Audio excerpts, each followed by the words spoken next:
আসসালামু আলাইকুম। Education helpline চ্যানেলের পক্ষ থেকে সকলকে স্বাগতম। আজকের ভিডিওর বিষয়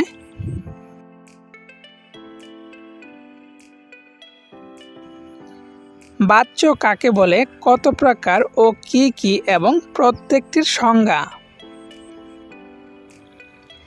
বাচ্য অর্থ হলো বলা। বাক্যর বিভিন্ন পদের প্রকাশভঙ্গিকে বাচ্য বলে। বাচ্য তিন প্রকার, যেমন কর্তৃবাচ্য, কর্মবাচ্য, ভাববাচ্য। এদের প্রত্যেকটির সংজ্ঞা। এক, কর্তৃবাচ্য, যে বাক্য কর্তার সাথে ক্রিয়ার সম্বন্ধ প্রকাশরূপে প্রতীয়মান হয় তাকে কর্তৃবাচ্য বলে। গঠন: কর্তা যোগ কর্ম যোগ ক্রিয়া। উদাহরণ: আমি বই পড়ি, এখানে আমি কর্তা প্রধান। রহিম ফুটবল খেলছে, এখানে রহিম কর্তা প্রধান।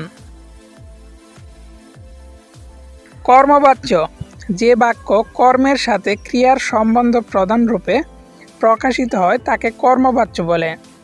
গঠন: কর্ম যোগ ক্রিয়া যোগ দ্বারা বা দিয়া যোগ কর্তা।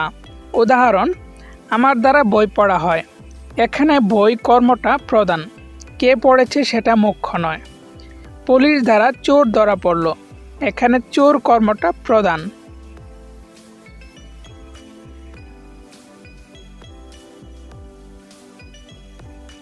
ভাববাচ্য, যে বাচ্য কর্ম থাকে না এবং বাক্য ক্রিয়ার অর্থই বিশেষভাবে ব্যক্ত হয় তাকে ভাববাচ্য বলে।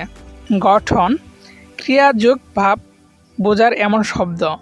উদাহরণ: আমার যাওয়া হবে না, এখানে যাওয়া ভাবটাই প্রধান, কে যাবে না সেটা মুখ্য নয়। এখানে বসা যায় না, এখানে বসা কাজটি হচ্ছে কিনা সেটাই মূল। ভিডিওটি যদি আপনাদের কাছে একটুও ভালো লেগে থাকে তাহলে অবশ্যই ভিডিওটিতে একটি লাইক দিয়ে ইউটিউব চ্যানেলটি সাবস্ক্রাইব করে রাখবেন। তাহলে আমরা শিক্ষামূলক যে কোনো ধরনের ভিডিও আপলোড দিলে সাথে সাথেই নোটিফিকেশন পেয়ে যাবেন।